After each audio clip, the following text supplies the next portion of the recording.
You're watching Fox 17 News.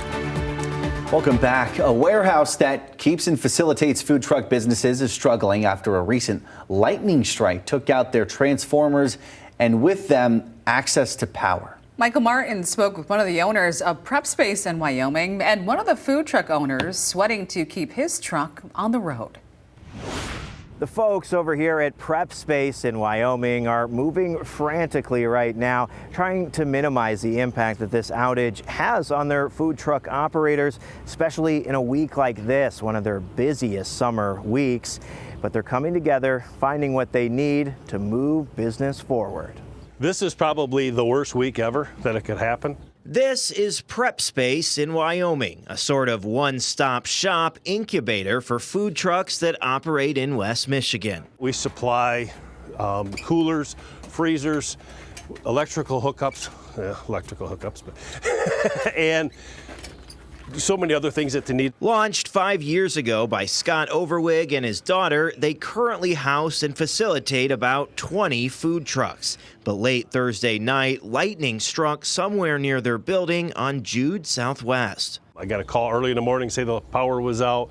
Looked at the consumer's map, there was nothing here. Finally realized that our transformers inside the building that convert our electricity from what the pole has to what we need, 2 of them blew.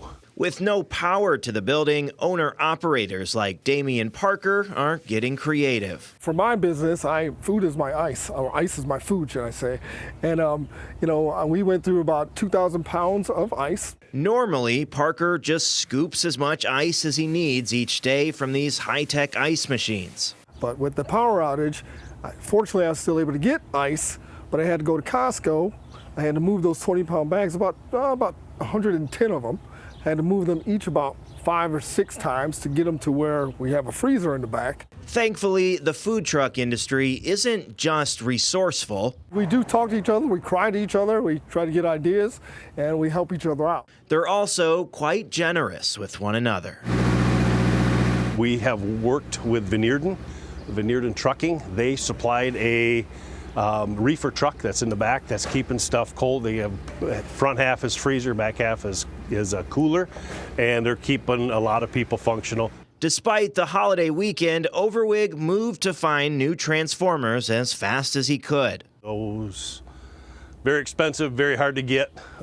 We have one that should be coming into the local dealership here tomorrow, and another one is flying in from California on Friday. Banding together during an unfortunately timed setback, whatever it takes to get back on the road. There is a network that I'm very thankful for to keep me pushing through. So it's just a great atmosphere, a great village, and there's so much with the food trucks, how much they work together and complement each other.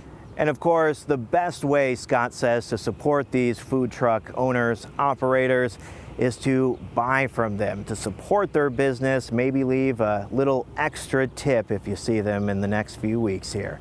For now, in Wyoming, Michael Martin, Fox 17 News.